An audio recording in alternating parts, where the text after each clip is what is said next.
Proses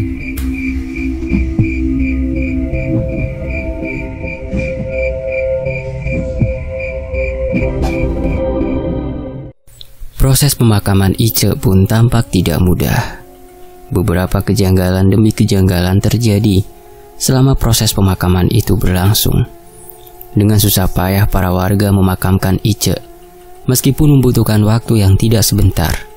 Dimulai bau busuk yang menyengat ketika mayat Ice diangkat, lalu banyak sekali belatung-belatung yang entah mengapa bisa hidup di dalam tubuhnya ketika sedang dimandikan.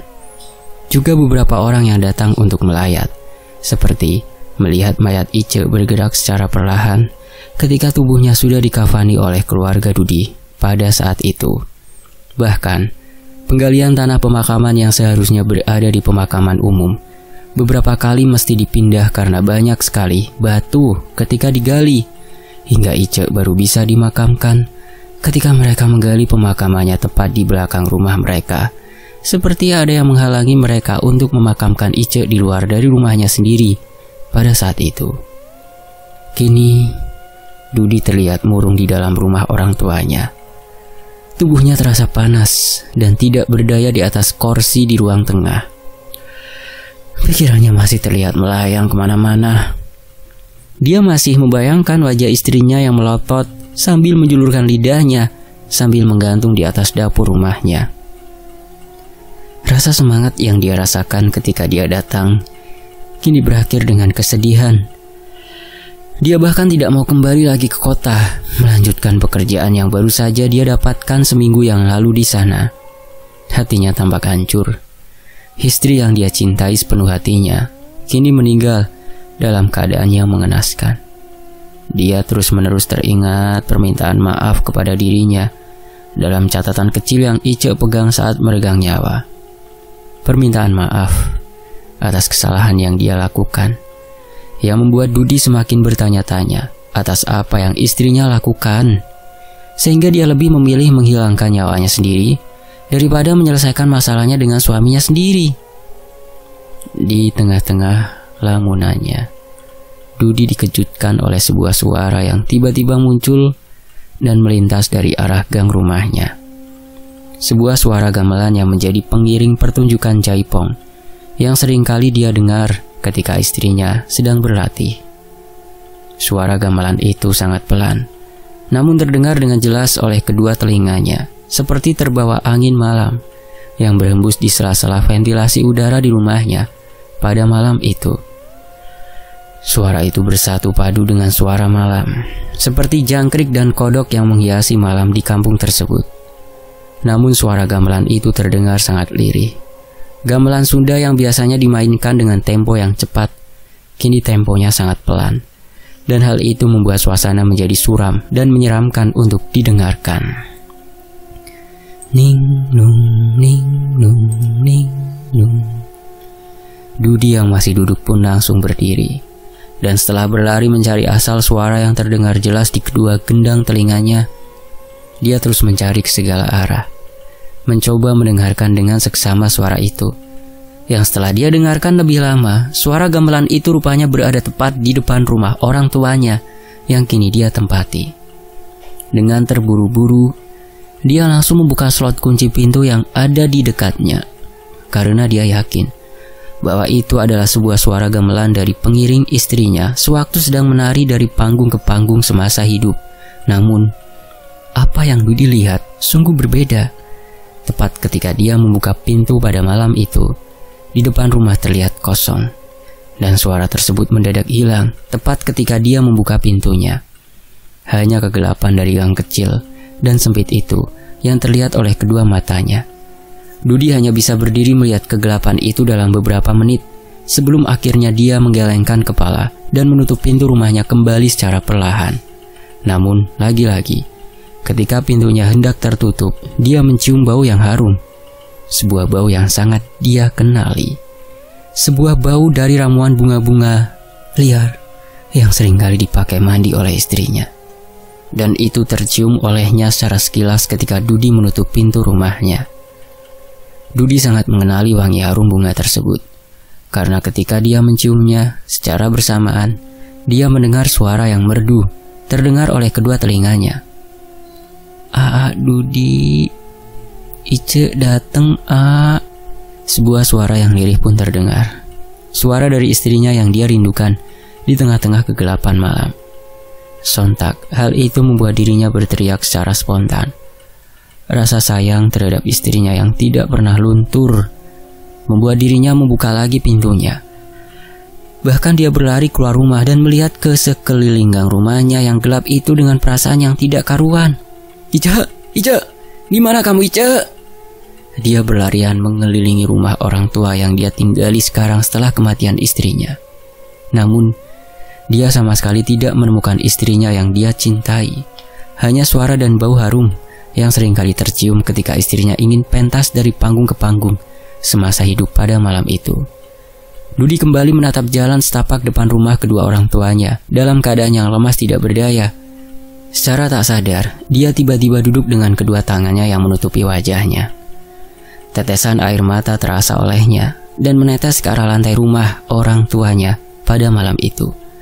Pikirannya berkecamuk, hatinya gusar. Susah dia melepas istrinya yang kini sudah tiada dan meninggalkannya sendirian.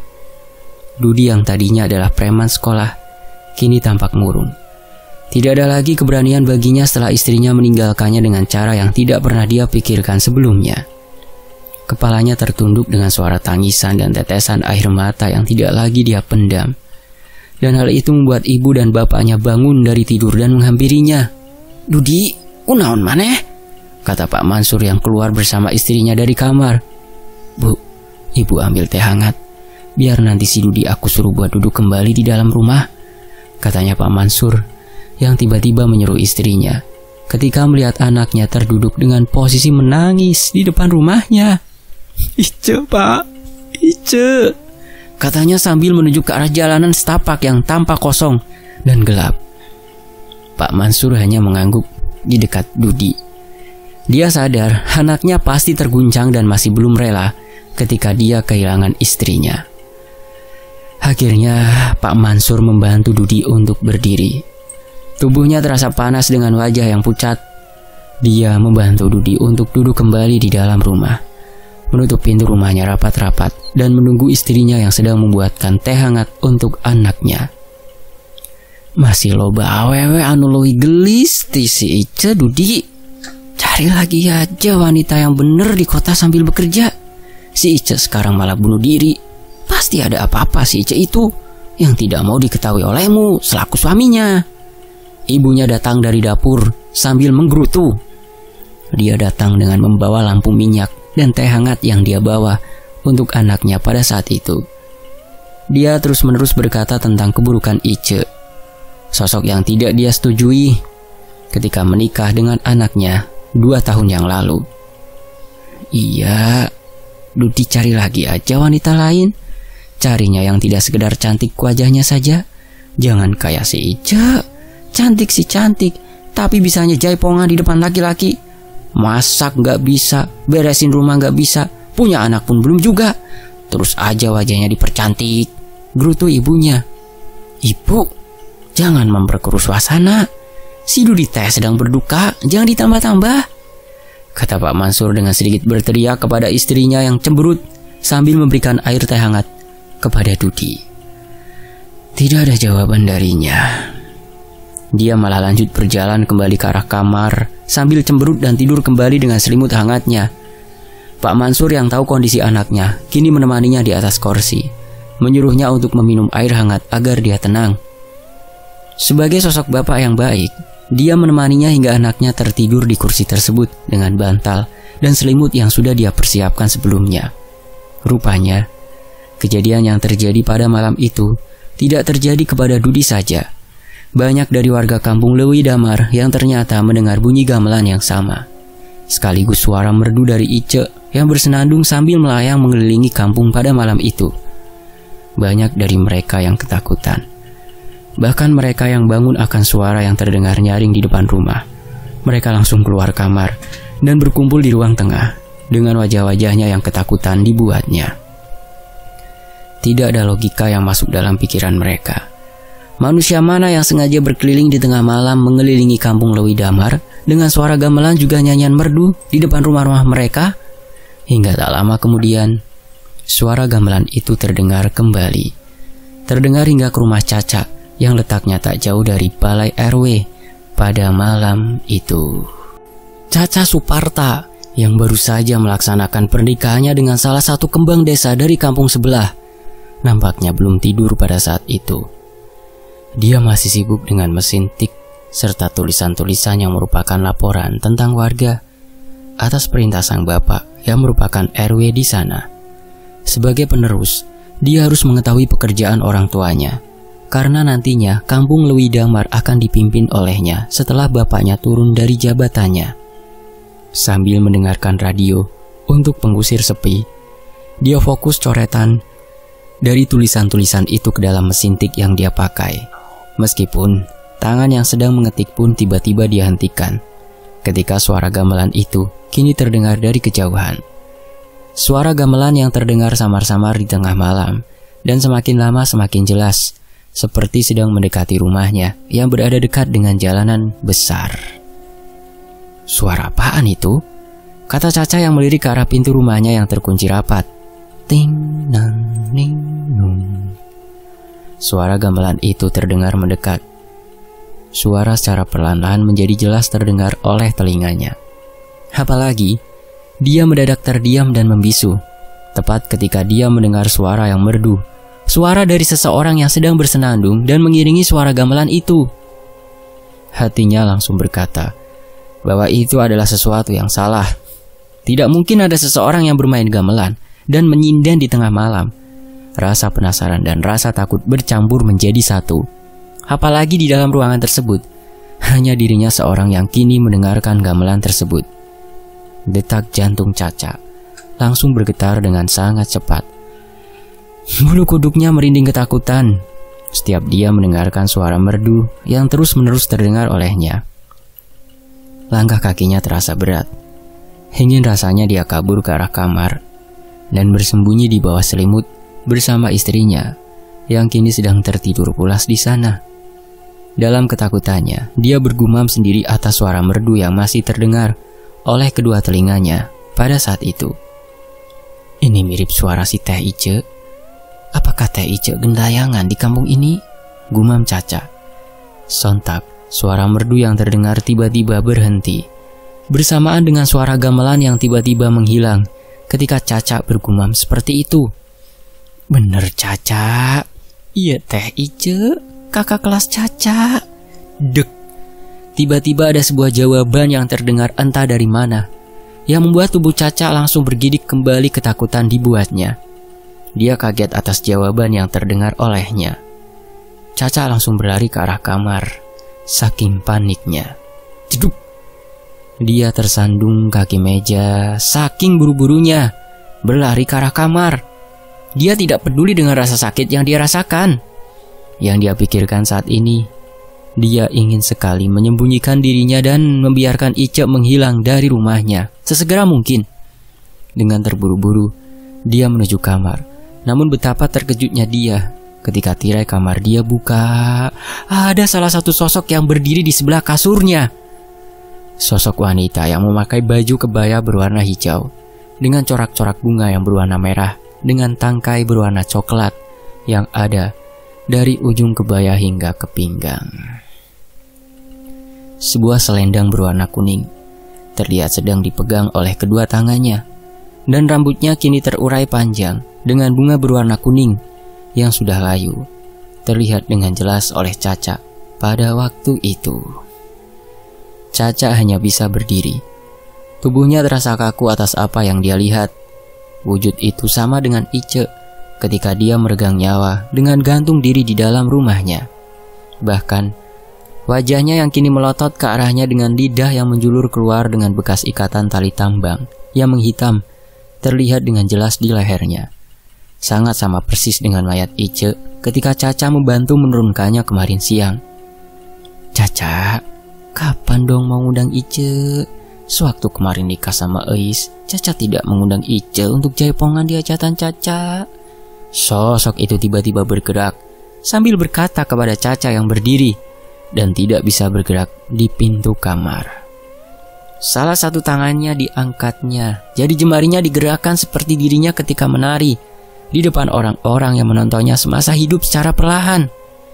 Namun bedanya, kini apa yang Caca lihat bukanlah Ice yang cantik, bukanlah Ice yang dia kenal semasa hidup, melainkan hantu Ice yang muncul dengan wajahnya yang sama persis dengan dirinya ketika ditemukan gantung diri di dapur rumahnya.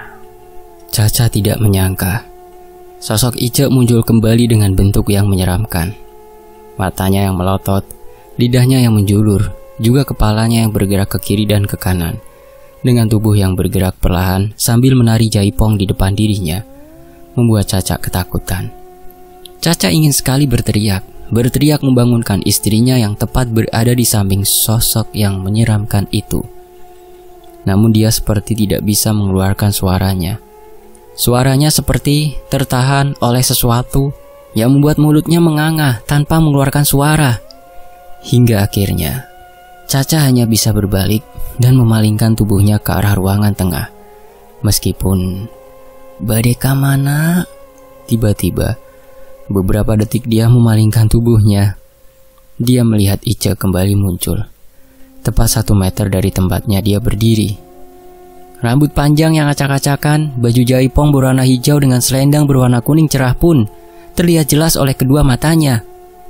Apalagi wajah Ice yang hancur yang kini menyeringai kepadanya membuat Caca semakin ketakutan. Entah apa yang terjadi. Kenapa Ice muncul di hadapan Caca pada malam itu? Namun yang pasti, Caca akhirnya tidak bisa mempertahankan kesadarannya. Dia terlalu takut melihat sosok Ice yang berdiri tepat 1 meter di depan tubuhnya dengan wajahnya yang begitu menyeramkan. Tubuhnya ambruk, mulutnya terbuka dengan keringat dingin yang membasahi tubuh. Pada saat yang bersamaan, Ice hanya tersenyum kecil dengan mulut yang berbusa. Tak lama kemudian, dia tiba-tiba menghilang begitu saja setelah Caca tak sadarkan diri di dekat kamar. Bersamaan, suara gamelan yang secara perlahan menjauh dari rumahnya, yang disertai dengan suara tipis dari Ice yang masih bersenandung dengan nadanya yang lirih di tengah malam. Kabar tentang Ice yang bergentayangan menari sepanjang jalanan setapak melalui rumah-rumah yang ada di kampung Lewi Damar pun tersebar luas. Ternyata bukan 1 atau 2 orang saja yang mengetahui hal itu, namun hampir sebagian warga kampung Lewi Damar yang mendengar suara gamelan yang muncul pada malam hari. Hal itu tentu saja membuat mereka menuduh Ice karena dia kini menjadi hantu dan berkeliaran karena jasadnya yang tidak diterima oleh bumi atas apa yang dia lakukan. Tok tok tok. "Pak Mansur, Pak. Terlihat banyak sekali warga yang kini datang ke rumah orang tua Dudi. Dudi yang tertidur di atas kursi bersama bapaknya yang tidur beralaskan tikar di dekatnya. Tiba-tiba bangun karena teriakan dari para warga yang datang kepadanya. Dengan mata yang masih mengantuk, Pak Mansur yang pada saat itu hanya memakai baju, jaket dan kain sarung pun langsung berjalan menuju pintu rumahnya untuk mengetahui kenapa warga kampung datang pagi-pagi ke rumahnya. Sambil menguap, Pak Mansur membukakan slot pengunci pintu sambil melihat Dudi yang masih tertidur pulas. Dia sedikit tersenyum sesaat sebelum dia membukakan pintu rumahnya. "Pak, Bu, ada apa pagi-pagi sudah ramai gini?" kata Pak Mansur yang heran atas apa yang warga lakukan di depan rumahnya. "Itu loh Pak, si Ice gentayangan. Emangnya gak dengar kemarin ada suara gamelan yang melintas? Bersamaan suara nyanyian yang sering kita dengar di hajatan kampung," kata salah satu warga yang ada di sana. "Iya Pak, kita semua yakin itu pasti si Ice yang jiwanya masih ada di kampung Lewi Damar ini Pak. Anak dan cucu sampai ketakutan pas mendengar suara gamelan itu Pak. Kenapa sih Pak si Ice sampai bunuh diri? Kan jadi gentayangan." Banyak warga yang menyampaikan keluhannya kepada keluarga Dudi. Ice yang setelah 1 tahun pernikahannya ditinggalkan oleh kedua orang tuanya, membuat semua orang warga mendatangi rumah orang tua Dudi selaku mertuanya. Pak Mansur yang belum siap atas keluhan warga hanya bisa membuat warga untuk tenang terlebih dahulu. Dia sedikit melirik ke arah anaknya yang masih tidur di kursi dan sengaja untuk mengatasi hal ini sendirian, karena apabila anaknya tahu bahwa istrinya gentayangan, dan meneror warga kampung. Dia takut hatinya akan hancur lebih dari sebelumnya. Namun, tetap saja, para warga mendesak Pak Mansur atas hal ini. Mereka tidak tenang apabila Ice masih berkeliling kampung setiap malam berikutnya dengan suara gamelan yang bisa membuat mereka ketakutan setengah mati sehingga tidak bisa tidur. Mereka menjadi panik dan takut. Bahkan mereka sampai tidak bisa tidur dibuatnya. Apalagi di dalam kerusuhan itu, tiba-tiba ada suara teriakan dari arah depan gang. "Pak Mansur!" katanya dengan nada yang tegas. Rupanya Pak RW dan Caca datang. Caca yang terlihat murung dengan wajah yang sangat mengantuk berjalan dengan bapaknya yang sudah memakai kemeja rapih pada pagi itu. Pak RW," kata para warga sambil sedikit membungkukkan kepala sebagai tanda hormat. Pak Mansur yang melihat itu langsung ikut membungkukkan kepala kepadanya. Sebuah penghormatan yang masih terjadi ketika kita didatangi oleh seseorang yang jabatannya lebih penting daripada dirinya. Para warga yang tadinya mempunyai keluhan kepada Pak Mansur pun mendadak terdiam. Mereka seperti takut ketika ada Pak RW di sana. Bukannya apa-apa. Mereka lebih menghormati Pak RW dan anaknya, sehingga rasanya tidak etis apabila mereka memprotes akan Ice di depan mereka. "Pak, tumben pagi-pagi kesini Pak," kata Pak Mansur dengan sedikit tersenyum. "Itu Pak, gimana ya bilangnya? Itu Pak, tentang Ice Pak," kata Pak RW dengan nada yang pelan. Pak RW ketika itu melihat semua warga yang ada di sana. Sepertinya mereka juga datang ke Pak Mansur bukan tanpa sebab. Tapi, memang mereka menyampaikan sesuatu atas apa yang terjadi semalam di depan rumah Pak Mansur. "Aku tahu apa yang kalian sampaikan. Namun sebaiknya tidak melakukan hal yang seperti ini.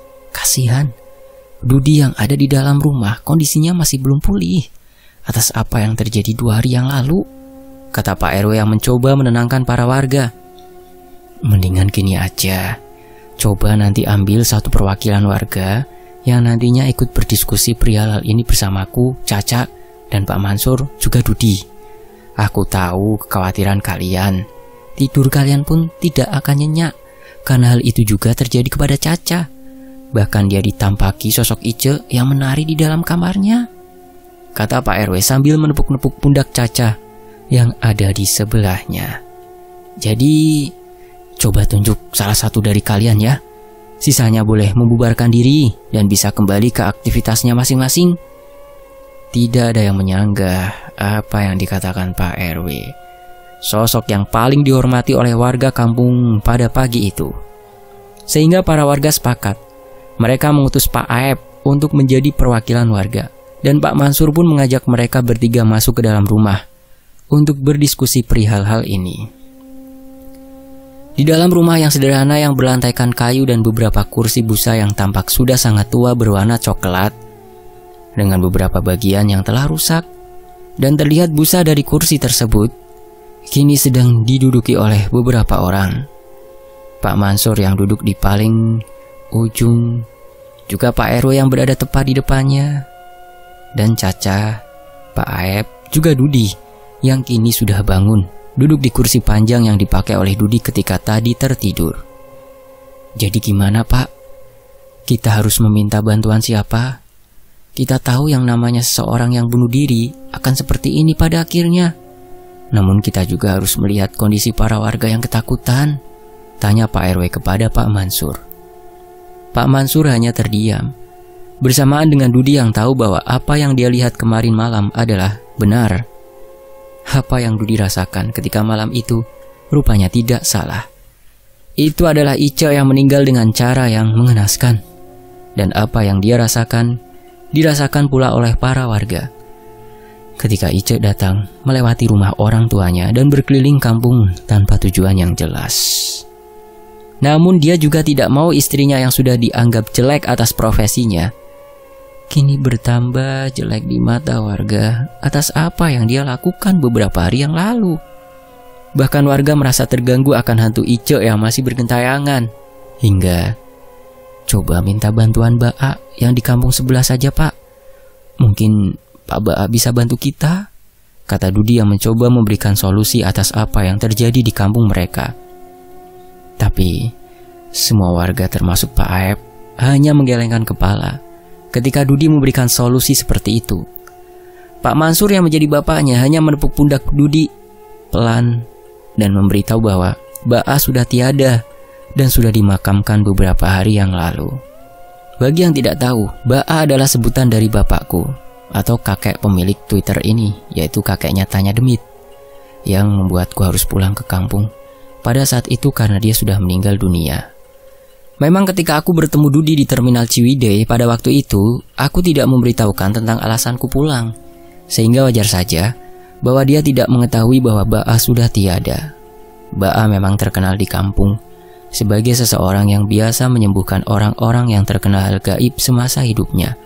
Karena pada zaman dahulu, hal seperti ini memang lumrah dan seringkali dipakai oleh orang-orang yang tidak bertanggung jawab untuk memenuhi keinginannya. Apalagi, kampung tempatku tinggal berdekatan dengan sebuah gunung yang dikenal angker. Sebuah gunung yang seringkali dipakai oleh orang-orang yang bersemedi dan mencari suatu keilmuan dan keinginan di dalam gunung itu. Sehingga, Ba'a juga dipercaya menjadi kuncen untuk gunung itu hingga akhir hayatnya. Sebenarnya, awalnya aku dipersiapkan untuk menjadi penerusnya. Namun aku lebih tergoda untuk ikut paman bekerja yang pada saat itu sudah menjadi kepala daerah di salah satu kabupaten di wilayah Pantura. Dengan basic militer yang dia miliki, dia akhirnya mengajakku bergabung dan bekerja di salah satu instansi pemerintah. Dan ketika kejadian tentang Ice ini, posisiku sedang ada di rumah bersama ibu dan adik-adikku yang masih kecil pada saat itu. Dudi yang tidak tahu informasi tentang Ba'a sangat shock ketika mendengar hal itu. Satu-satunya orang yang paling diandalkan ketika ada sesuatu hal yang seperti ini, kini telah tiada, dan dia tidak bisa lagi meminta bantuannya. Oh, bagaimana kalau minta bantuan Ajab? Ajab kan anak Ba'a. Pasti dia bisa bantu, kata Caca yang memberikan pendapatnya pada saat itu. Ajab sepertinya belum bisa, Cak. Kamu kan tahu sendiri.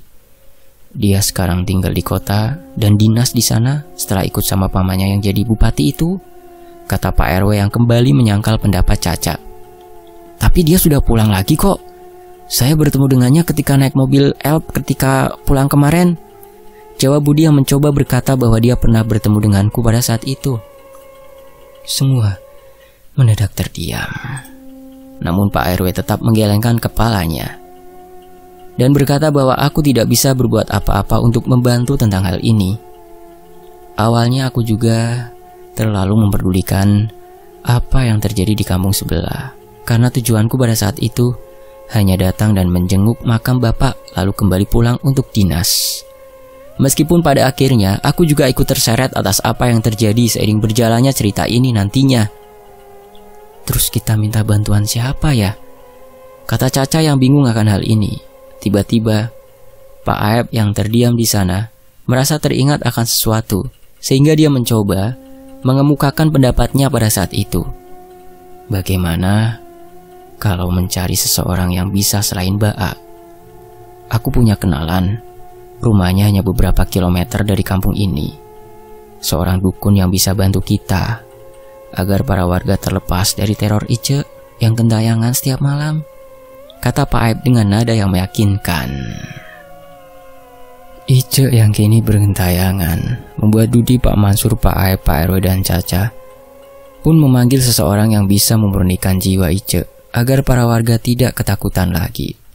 Siapakah dia? Apakah dia mampu untuk memurnikan jiwa Ice yang kini bergentayangan di kampung Lewi Damar? Dan akan terkuak apa motif Ice mengakhiri hidupnya dengan cara seperti itu? Kasihan sekali Dudi. Dan gimana komentar teman-teman tentang ibunya Dudi? Nantikan bagian berikutnya hanya di Fakta Sejarah. Terima kasih buat MC Dik Tanya Demit @tanyademit akun Twitter. Buat teman-teman yang pengen melihat atau menyimak atau membaca cerita-cerita dari beliau, langsung saja masuk ke akun Twitternya ya. Nanti linknya ada di deskripsi. Dan saya pamit dulu, sampai jumpa di bagian berikutnya. Demikianlah kematian sang penari, sebuah kisah dari @tanyademit. Fakta Sejarah pamit. Wassalamualaikum warahmatullahi wabarakatuh. Alhamdulillahirabbil alamin.